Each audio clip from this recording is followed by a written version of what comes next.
todo el tiempo de corrupción, acusa, insulta, agrede como si él fuese puro y honesto. Más que la corrupción, el fascista practica la maldad. Buen día, mi nombre es Eliana Ramírez y junto a Javier Lombana les venimos a hablar sobre la vida y obra de Norberto Bobbio. Continuando con el video, les presentaré la tabla de contenidos donde vamos a tratar los temas en cuestión. Iniciando por la infancia de Bobbio, qué es el fascismo ya que tuvo una etapa de militante antifascista, la intelectualidad de prestigio de Bobbio, las dimensiones interrelacionadas del derecho y las enseñanzas que nos dejó a lo largo de toda su vida. Norberto Bobbio fue un ensayista, profesor, abogado y teórico del pensamiento político del derecho. Nació el 18 de octubre de 1909 en Turín, Italia, en el seno de una familia cómoda y relativamente progresista. El joven Norberto tuvo una infancia y una adolescencia felices, protegido como estaba por el entorno paterno. Tuvo por compañero de clase al escritor Cesare Pavese, con quien compartió, entre otras cosas, el entusiasmo por el idioma inglés y los clásicos de la literatura anglosajona. Su pasión creciente por la literatura se desarrolló en un ambiente familiar, despreocupado, sin obsesiones clasistas ni políticas. Norberto Bobbio tuvo una etapa de militante antifascista, pero para hablar de ello, primero debemos conocer qué es el fascismo.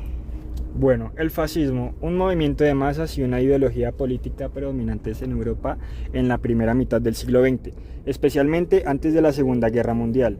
También dejó impacto en otras partes del mundo. Caracterizado por un Estado autoritario y totalitario, antidemocrático y militarista, promovió nociones de patria y raza, resultando en la opresión de minorías. Los regímenes de Mussolini en Italia y Hitler en Alemania son ejemplos típicos. La definición exacta del fascismo es debatida en ciencias políticas debido a la falta de una tradición política fascista y a la variedad de métodos y manifestaciones poco ortodoxas, unidos solo por su carácter violento. Norberto Bobbio, inicialmente afiliado a los grupos universitarios fascistas, se alejó de la militancia en la década de los 30.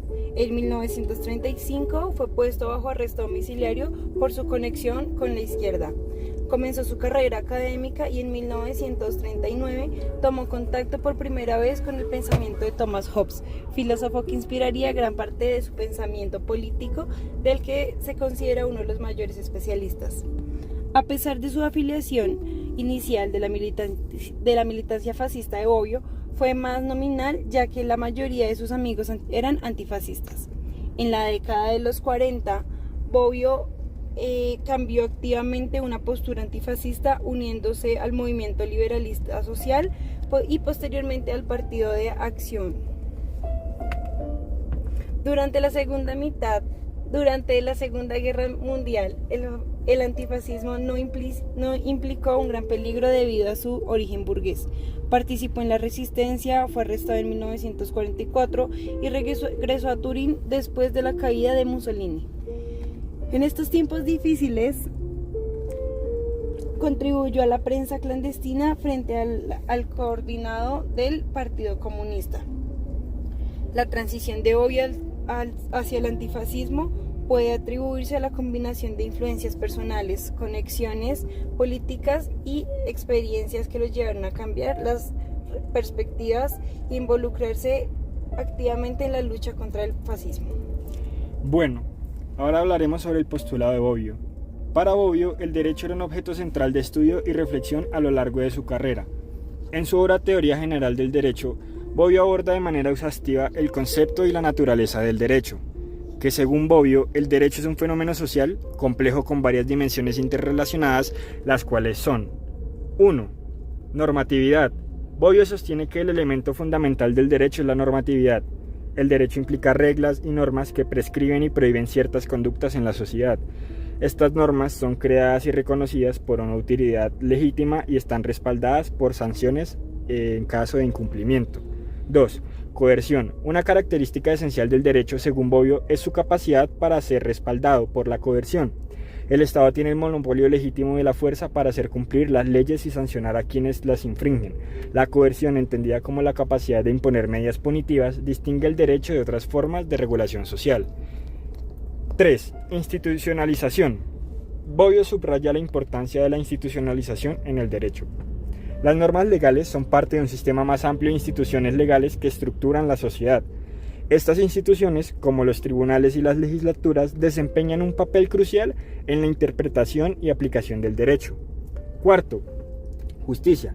Para Bobbio, la justicia es un componente esencial del derecho. Analiza la relación entre el derecho y la justicia, reconociendo que mientras el derecho busca establecer normas y reglas, la justicia busca garantizar la equidad y la moralidad en aplicación de esas normas.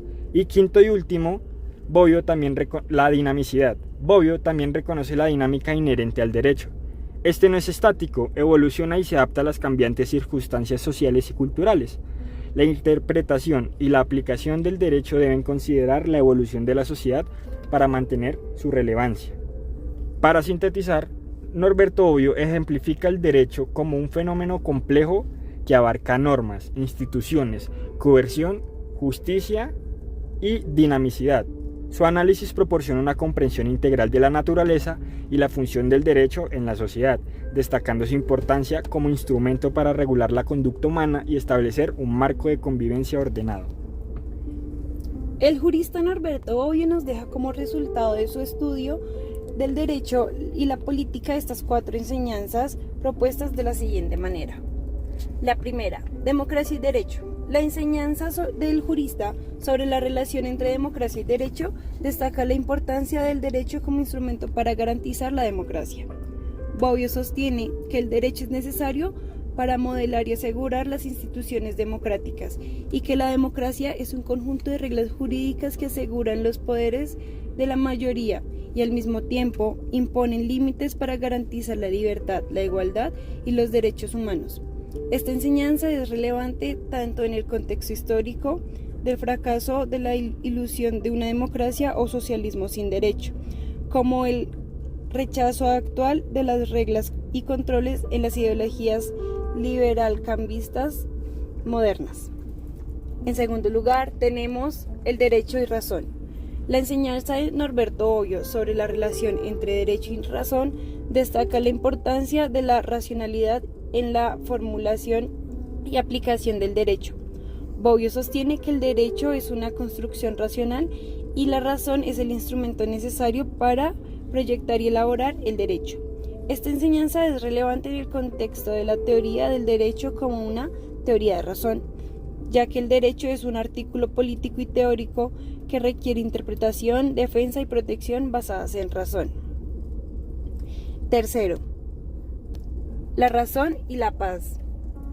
La tercera enseñanza de Norberto Bobbio concierne en el nexo entre la razón y la paz.